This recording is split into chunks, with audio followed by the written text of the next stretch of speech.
Hi, I'm Maria. So, nandito tayo para mag-share ng isang information na nalaman ko lang din kanina and nag-additional research ako ng konti. Konti lang naman. Ma'am, galing mo pala dyan Hindi ko alam So, una sa lahat, thank you sa mga tao na tumulong to make this video possible. Sana all. Kalo talaga. Pero yun nga, thank you kay Ma'am Balbin and kay Ma'am Ai. Kay Ma'am Balbin sa nag-donate ng neto. Yung pagkukuha natin or pagmumula natin talaga ng pinaka information. And kay Ma'am Ai sa pag-share ng information nito, ng knowledge na ipinag-love mo sa akin and i-share ko siya sa iba. Thank you, Ma'am Ai. And I'm no expert, so kung may mali akong masabi or may kulang man, i-correct na ako. Open ako for constructive criticism. Lalo na ako tumanggap ng pagkakamali ko. Nadinig ko na yata yan. So, yun nga. I think share ko sa inyo. Ang tawag dito ay strings of cycle beads or just cycle beads.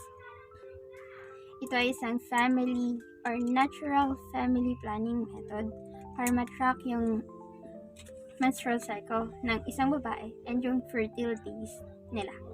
Ang babae, pag minamahal, ay kursunado, ayaw-ayaw, pagpanedalay, ay nayayabugin, wag mong galawin, ay kabog-kabog, wag mong siyuin, ay nagmamaklol, wag mong siyuin, nahabol-habol. I mean namin. And then, yun nga, ayon sa Georgetown researchers sa study nila noong 2002, and ito ay finanded ng US Agency for International Development na nilahukan ng diba? Yan, bago yan. Bago yan. Type information na sinasabi sa inyo. Yun, nilahukan ng 1,646. Inulit ko. 1,646 women ang lumahok dito sa studies na to mula sa 14 sites sa magkakaibang countries. At sinasabi nila na 95% ang efficacy rate nito para ma-prevent ang pregnancy. Pero, kung ikaw ay nagko-conceive or not yet ready for a family, to build a million para sa ito, or kung gusto mong i-track ang iyong menstrual cycle, sa'yo din to be. Pero kung wala ka dun sa mga nabanggit at ayaw mo ng information na to, skip mo tong video. Ang aga-aga baka siyansihin ko yung gilagid mo dyan. Okay? Yun. So yun nga, tuturo ko sa inyo kung paano ito gamitin. Itong ituturo ko is based lang din sa pagkakaintindi ko, sa pag-explain sa akin kanina. Kung may mali ako, i-correct nyo ako, B. So yan, itong bead na to, yung black na bead na yan, meron yung arrow. Dito ka mag-start. Lang, hindi nyo makita yung arrow. Yan. Diyan ka mag-i-start. Kita nyo ba? Ay, vlogger. Yan. Kita nyo ba yan? Yan. Ito yung first day ng mens mo. Basta ng period mo. Ito yung first day ng period mo.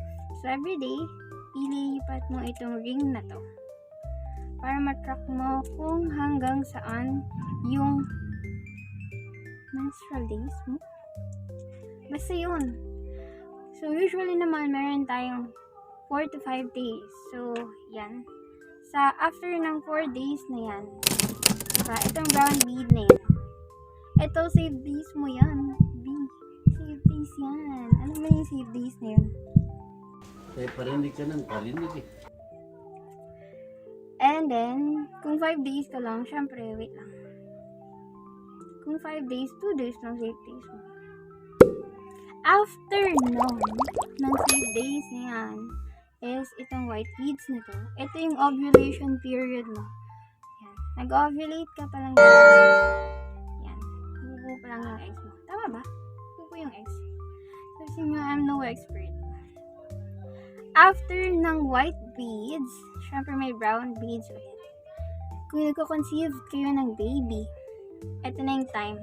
This is the right timing. Yan. Hanggang dito sa dark brown na yan. Perfect timing yan para mag-conceive ng baby. Kung hindi pa naman kayo ready para sa family, syempre kailangan natin ng mag-ingat. Kailangan natin ng prevention. Dito tayo sa safe days. Safe days ulit to be. Sana all. Yan. Diba? So, ito ay for educational purposes lang ha. Huwag natin bigyan ng mali siya. Hala! Parang akin bibigyan ng mali siya. Sorry na. So, yan. Litin ko. Ito, first day mo. Kung 4 days ka lang, may 3 kang 3 days na safe days. Puro days. Tapos, itong white beads na to, ating ovulation period mo. Kung nagko-conceive kayo ng baby, this is the right timing. Yan. Kung gusto niyo naman ng prevention, this is the safe days. Yan. Diba? Nadinig ko na yata yan. Dali lang niyang, nga na, madali lang siya gamitin. Tama yung sabi ng Georgetown researchers. Diba? So, kung gusto niyo bumili na ito, kung saan mabibili, hindi ko alam. Kaya na maghanap, kaya nyo na yan, malalaki na kayo. Diba? Go na kayo dyan. Hanapin nyo na yan. Bye! Sana may natutunan kayo ha. Kung may additional information pa kayo regarding this psycho beads, comment down below. Sige, bahala na kayo. Go na, bye!